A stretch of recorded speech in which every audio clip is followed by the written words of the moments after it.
Bonjour à tous, c'est encore l'Apocalypse, bienvenue dans cette vidéo. Et ça y est, je l'ai les amis, ma première combinaison nucléaire. Aujourd'hui est un très grand moment dans ma vie, je voulais le partager avec vous, mais surtout faire un point complet sur le matériel nucléaire sur la chaîne, on l'a jamais vu pour survivre aux radiations. On avait déjà fait plusieurs vidéos sur le sujet, complémentaires, plus détaillées, donc je vous les mets dans la description, je vous invite à les voir. Abonnez-vous pour toujours plus d'Apocalypse. Elle est ici, regardez comme c'est petit, c'est incroyable. Nous avons ici les amis une combinaison nucléaire de l'armée anglaise. La deuxième partie, on dirait une ration, les gants et les bottes. Et on verra aussi comment se servir de tout ce qui est matériel complémentaire, compteur Gégère, pastille d'iode. Pour répondre à cette question essentielle, est-ce vraiment utile d'avoir une combinaison nucléaire chez soi? Nous permettra-t-elle vraiment de survivre? Parce que vous allez voir aussi qu'il y a beaucoup de clichés, les films ont un peu embelli tout ça. Pour commencer, on va déjà faire un petit récap des autres vidéos rapides, très rapides, pour augmenter vos chances de survie. Par quoi sommes-nous concernés aujourd'hui? Deux cas très simples. Premier cas, une fuite radioactive dans une centrale, c'est d'ailleurs le cas le plus probable, quoique en ce moment c'est chaud, puisqu'on enregistre en fin d'année 2022 et c'est important de le rappeler, puisqu'il y a un contexte, vous le savez, en Ukraine en ce moment, ce qui nous met à la deuxième situation, bien sûr, l'attaque nucléaire, celle à laquelle on pense tous.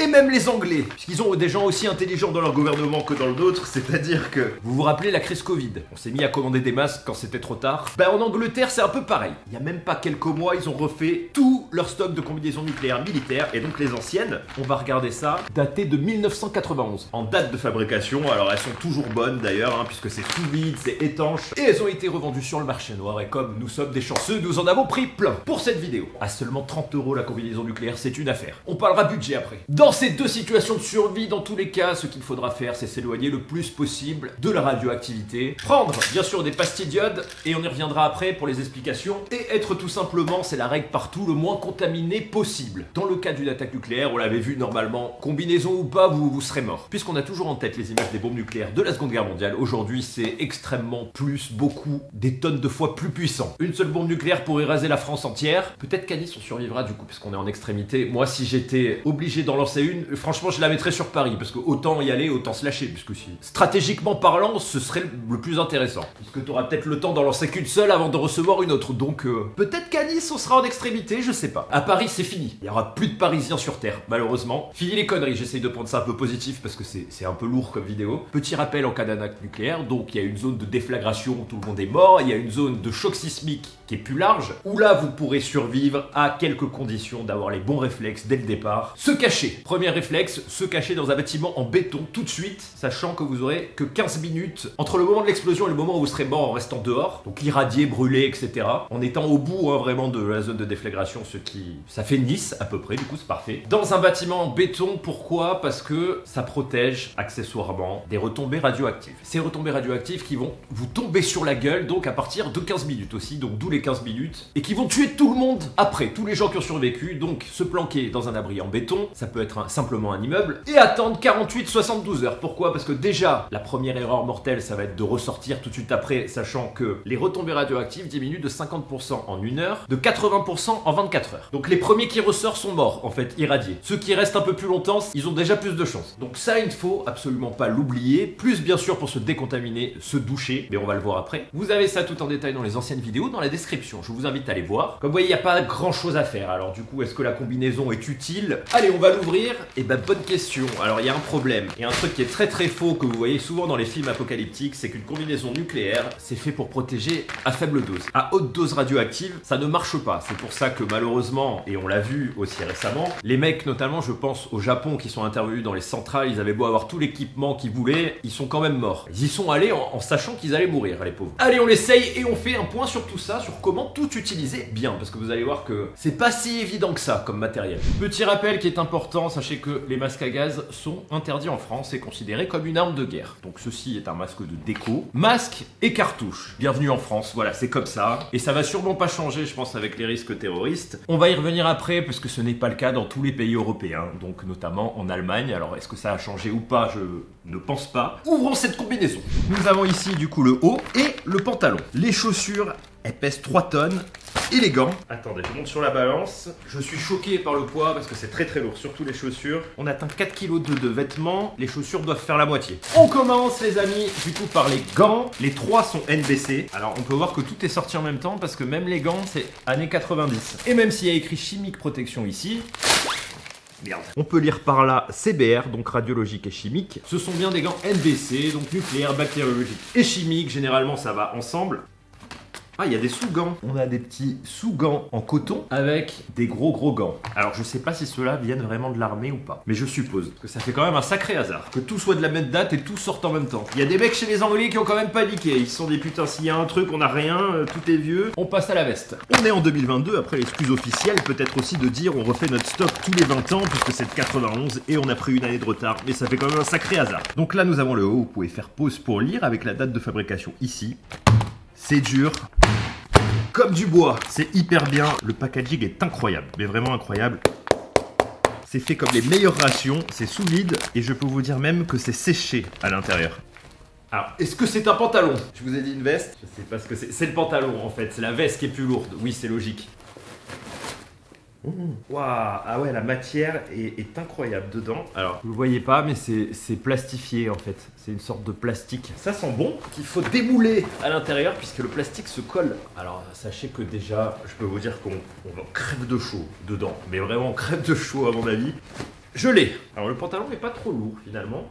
On a même des poches. Il y a une double couche. Alors il y a une couche de tissu et une couche plastifiée à l'intérieur. Et une couche de tissu, c'est intéressant, qui n'est pas serrée. Regardez, c'est très aéré par rapport à la couche plastique dedans. Avec du coup de très gros scratch de serrage au niveau des bottes pour ne pas laisser passer l'air, du coup je suppose. Est-ce qu'on peut pisser? Voilà, évidemment il n'y a pas de braguette, hein. Faudra se pisser dessus. Ce serait con de contaminer sa tub. Et une énorme languette du coup de serrage aussi ici. Et comme dans les films, regardez, suite NBC numéro 1. Donc ça veut dire qu'il y en a plusieurs. Hop!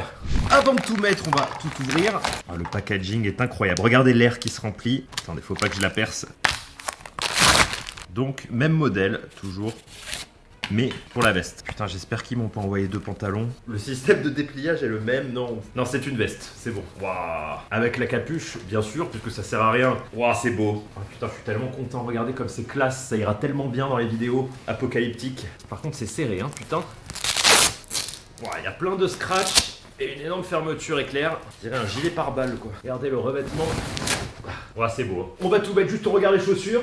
Ah, c'est fou tout ce qu'on trouve sur internet. Alors les chaussures, j'ai peur qu'elles soient un petit peu larges parce que au niveau des tailles, il y avait juste médium et large. Donc j'ai pris large, je fais du 44. J'aurais peut-être dû prendre médium.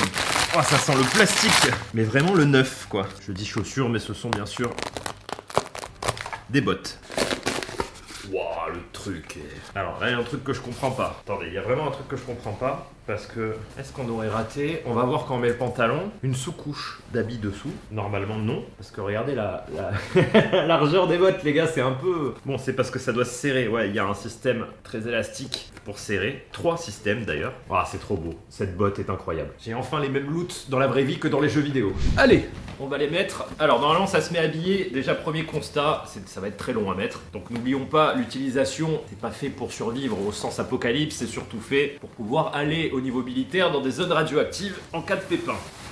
Ouah, je vais crever de chaud. J'ai l'impression de mettre un sac à patates. Alors le pantalon est à ma taille par contre. Ah putain, je l'ai mis à l'envers. Où est le cul? Où est la tub? Normalement c'est là, puisqu'on attache par devant. Putain, c'est pas évident. Vous voyez qu'on est mal barré avec moi déjà. Ok, on va commencer par le plus simple, les bottes. Pied gauche, ça c'est facile. Ce qui est bien, c'est que ça marche aussi pour le chimique et aussi pour le bactériologique. Alors... Avant les bottes, il faut serrer le pantalon. Au niveau des pieds, donc ici on a des gros scratchs. Ah, c'est pas évident. Donc 2 gros scratchs élastiques. Double protection, on met la botte par-dessus. Et là on a encore 3 serrages. Ben vous voyez, la botte est pile à ma taille. Ah putain, c'est la merde. Alors c'est bizarre parce que la botte, c'est pas évident vraiment à serrer. On va la serrer au max. Ah, ça me détruit le pied. Ah, le dernier il est dur. Hop, c'est bon. Alors on a un serrage au niveau du talon. Du coup, il y a toute cette partie de la botte qui sert à rien. C'est un peu bizarre comme truc. C'est très mal foutu. J'ai le pied qui est détruit. Vous savez pourquoi? Parce qu'en fait... Ah, moins que c'est... Putain, je me suis gouré de sens peut-être. Je vous confirme, je m'étais gouré de sens. Donc c'est comme ça, faut l'attacher devant parce que sinon ça pousse ton pied et t'as les doigts de pied pliés, tu peux plus marcher. C'est pas hyper étanche. Je vais vous montrer. Je mets la deuxième. Premier constat, c'est très dur à mettre. Mais vraiment très dur. La botte est un peu grande. Du coup, finalement, c'est peut-être pour ça. Mais pour la mettre bien, sans qu'il n'y ait pas d'air, tout ça, il faut vraiment prendre le temps. Je pense que pour la combinaison combinaison, on en a pour une bonne heure. Juste pour la mettre. C'est dur à mettre. La veste. Alors par contre, et ça je n'y aurais pas pensé, ça fait 5 minutes que je l'ai, je crève de chaud, vous imaginez pas. C'est incroyable comme combinaison pour la neige. Vu qu'il n'y a pas d'oxygène qui passe. La veste, du coup avec la capuche. Ah, la taille est parfaite, ça me va trop bien. Ah, je me suis trompé. En fait, regardez, il y a un nœud, mais un nœud qui est pas un nœud en fait, c'est cousu. Ça veut dire que ce rond doit l'entourer quand on se met la combinaison. Bon, déjà là, il y a la pliure, on tire. On scotche, ou alors on entoure comme ça. Mais je pense qu'il faut quand même passer le nœud dedans. Je vais pas trop serrer parce que je crève de chaud. Je me mets à hauteur de veste. On a un zip tout d'abord. Et ensuite on serre bien et on scratch le tout. Donc ça, bon, il n'y a pas que sur les vestes nucléaires où c'est comme ça. On va passer au gant. Le gant, c'est pareil, un système de serrage au niveau des poignets. Hop. Bah vous voyez, c'est pas comme dans les films, je la trouve plutôt jolie. Autant crever, autant être beau gosse. Je trouve qu'elle est discrète. Alors discret est un grand mot, mais on voit pas forcément qu'on a une combi nucléaire. Donc les sous-gants, putain je vais mourir de chaud. Alors pourquoi des sous-gants en coton? Je me posais la question, je pense que c'est surtout pour pouvoir manipuler, vous savez, que les doigts accrochent un peu parce que dans le gant il risque de se balader peut-être. Il y a un problème de manufacture quand même au niveau des gants. Le pouce est très long en fait, il fait la même taille que les autres doigts et sur le petit doigt ça coince. Alors là je me suis demandé si on serrait par-dessus les gants ou pas. Normalement non, mais il n'y a pas de... Waouh. Ah ouais c'est beau. Donc, vous savez ce qui manque? Il manque un serrage là au niveau des gants. Peut-être mettre un élastique. Il y avait des élastiques avec les gants. Ok, que le problème c'est qu'on a mis les gants mais il faut mettre le reste. Donc là on a tout. On a... Du coup, la capuche, je peux pas respirer dans le masque, c'est pour ça qu'il est bouché, parce que ça date des années 70, j'ai toujours peur qu'il y ait un peu d'amiante. Alors.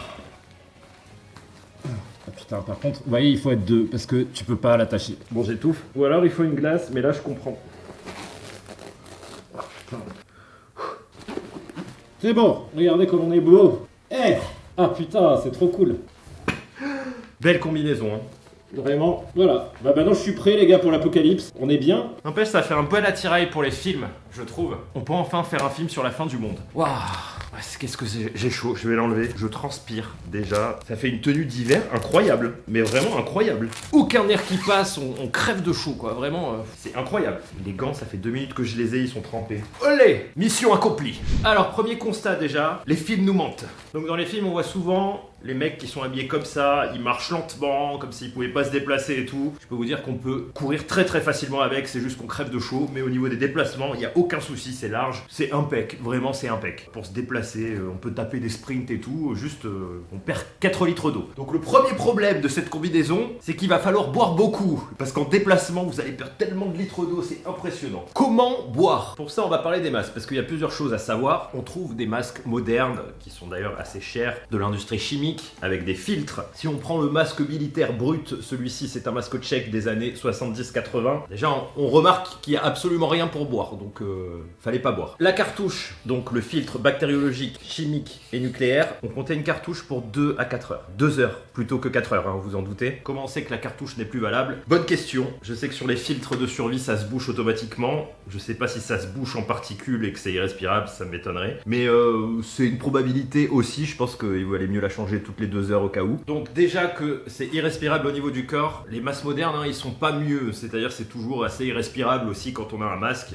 Le pire étant ceux de la Première Guerre mondiale, ils étaient affreux. C'est eux qui ont de l'amiante le plus souvent, mais par précaution, je prends pas le risque. Puisque je l'ai déjà fait, j'ai déjà respiré dedans, donc autant pas en rajouter. Mais bon, normalement c'est un truc de déco, donc normalement après. Donc la technologie elle est basique, vous avez ici du coup pour aspirer au niveau de la cartouche. Vous avez en dessous un système de valve qui permet de pas laisser rentrer l'air, mais de souffler. Alors on voit pas, mais c'est exactement comme les valves anti-retour pour l'eau, c'est-à-dire il y a un clapet qui va que dans un sens, et dans l'autre sens ça bouge. Et là vous avez cette grosse plaque qui est au niveau du nez. Alors à quoi ça sert? Bonne question. Moi je pense que c'est pour la buée. Pour éviter la buée au niveau des lunettes, regardez comme le nez est pris en fait. C'est assez rustique hein, comme matériel. Est-ce que c'est utile pour l'apocalypse? Alors franchement, je vous dis en toute honnêteté, absolument pas, c'est juste cool d'en avoir. Mais c'est très très long à mettre, c'est vraiment dans des cas spécifiques. Vous devrez traverser une zone radioactive pour aller dans un bunker, mais ça veut dire que vous serez déjà en zone radioactive et que du coup, si c'est pour la mettre, pour être protégé, vous mettez 1 heure à la mettre, c'est trop tard. Donc il faut anticiper tout ça, enfin c'est trop de soucis, vraiment, laissez-vous crever. Je pense que ce sera moins douloureux. Alors certains seront pas d'accord avec moi, dites-moi pourquoi, mais je pense que quand tu l'essayes, t'as tout de suite compris l'utilisation, c'est surtout pour boucher des fuites dans des zones radioactives où il y a des fuites radioactives, c'est vraiment un utilisage qui est très très militaire et qui est pour de courtes périodes avec pas de trop grosse intensité non plus, vraiment pour se protéger. Ou alors si vous êtes radiologue aussi, ça sert. Les radiologues ont des tabliers spéciaux, mais c'est un bordel à mettre, hein. Vraiment,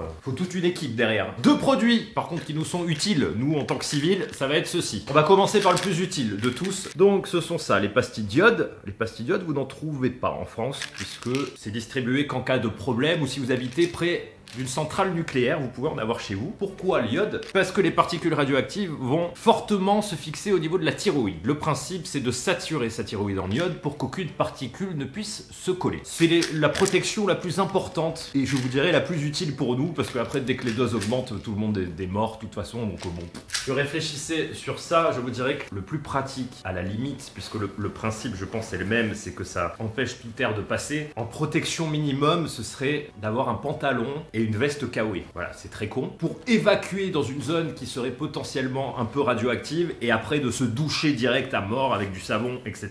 Parce que vous imaginez, déjà vous rentrez, même si vous avez un bunker, vous rentrez dans votre bunker, tout est contaminé. Ça veut dire qu'il va falloir soit le laisser dehors, mais c'est compliqué, le laisser dans un sas si vous avez un sas de décontamination prévu. Donc c'est un bordel, hein, vraiment. Et en plus prendre une douche et décontaminer vos vêtements puisqu'ils vont contaminer le bunker après. J'abandonne avant. Hein. S'il faut, c'est le mec qui va mettre la combinaison qui va crever pendant que vous serez déjà à 1 heure d'avance, vous voyez ce que je veux dire. À moins d'avoir un bunker avec un sas de décontamination où vous pourrez aller chercher des objets dehors, mais encore à quoi ça sert? C'est ce qu'on voit dans les films. Parce que vous ramenez l'objet, il est contaminé. Pour de la reconnaissance, à la limite, mais si vous avez un bunker, restez dedans, en fait, il y a rien de mieux. Je sais qu'il y a des mecs qui se préparent pour tout, mais là c'est trop pour moi. Je vous le dis sincèrement, mettez vos sous dans autre chose, notamment des pastilles d'iode, ce sera plus utile. Alors, la vente de pastilles est interdite en France. Donc, autant vous dire que c'est débile, mais il y a une explication, parce que c'est débile à cause des débiles. Je vous donne un exemple très con. Vous vous rappelez, pendant le Covid, il y a une étude qui était sortie qui disait que, en pleine période d'épidémie, hein, où on savait pas trop, qui disait que le tabac protégeait de la contamination, ce qui n'est pas forcément faux. Pourquoi? Parce qu'il y a aussi des avantages, de rares avantages à fumer, c'est que la fumée qui se dépose sur votre gorge a un effet protecteur. C'est pour ça que quand on arrête de fumer, souvent, ça arrive qu'on tombe malade au niveau de la gorge, le temps que l'organisme se remette en place au niveau des défenses au niveau de la gorge. Et les gens qui ne fumaient pas et qui paniquaient ont acheté des patchs anti-tabac, au point qu'il y a eu une rupture nationale. C'est un produit qu'il ne faut pas prendre en prévention. Donc imaginez là avec ce qui se passe, le nombre de gens qui en auraient pris en prévention. Vu le nombre de cons qui achetaient des patchs anti-tabac alors que ça ne servait à rien et qui ne fumaient pas, il y aurait un petit scandale sanitaire. Donc l'État se protège aussi, je pense. Néanmoins, vous avez de la chance puisque ça se trouve facilement en Allemagne. En Allemagne, tout est légal, on dirait. Alors celles-ci nous viennent des États-Unis. Je les avais achetées pour une vidéo, mais c'est très très bien parce que ça nous donne le dosage. Pourquoi je vous dis ça? Parce que quand vous cherchez sur eBay des choses comme ça, des sites même entre particuliers, on trouve des françaises d'ailleurs, mais c'est hors de prix, c'est 30 € les 12 pastilles. 12 pastilles, c'est seulement quelques jours pour une personne. 12 tablettes. Il y a plein d'arnaques et vous faites pas avoir, c'est-à-dire que vous allez regarder la teneur en iodide de potassium dedans et le dosage par tablette. Sur les françaises de mémoire, il a 60 mg, sur les américaines c'est 65, mais on doit être autour de 60 mg. Je vous dis ça parce qu'on trouve plein de compléments alimentaires à l'iode qui vendent comme ça, mais qui sont dosés à des trucs infimes, ça ne sert à rien. Le dosage est de 2 tablettes de 65 mg pour 24 heures pour un adulte, une tablette de 3 à 18 ans, de 1 mois à 3 ans, une demi-tablette, et en dessous d'1 mois, un quart de tablette. Et oui, même les bébés y passent. Si vous voulez vous faire un post-it pour certains, faites pause, il y a toutes les instructions en anglais ici. Donc le plus simple pour nous, humains simples, nuage radioactif, on prend les dosages de tablettes. Si on est contaminé au niveau de la peau, on se douche tout simplement, mais on reste dans des bâtiments en béton pour éviter un max de radioactivité. Et c'est le max qu'on peut faire parce que si c'est plus, de toute façon, on est mort. D'où une chose essentielle, et c'est très cool d'en avoir un, bien sûr, un compteur GGR. Alors on avait testé celui-là, putain c'est pas le bon sens. Vous avez la vidéo dans la description et je vous mets le modèle. Celui-ci était très très bien, on l'avait comparé à un ancien modèle français. J'avais peur qu'il soit pas précis parce que c'est un truc chinois qui est fait pour l'industrie et vous allez voir qu'il y a un problème sur les compteurs, c'est que tous les pays ont un peu leur... vous savez, c'est un peu comme les Anglais, la France, mais pour tous les pays. Nous on est en centimètres, les Anglais sont autre chose, donc il n'y a pas la même unité de mesure. Mais du coup si vous voulez en savoir plus sur tout ça, regardez la vidéo. Pourquoi un compteur GGR?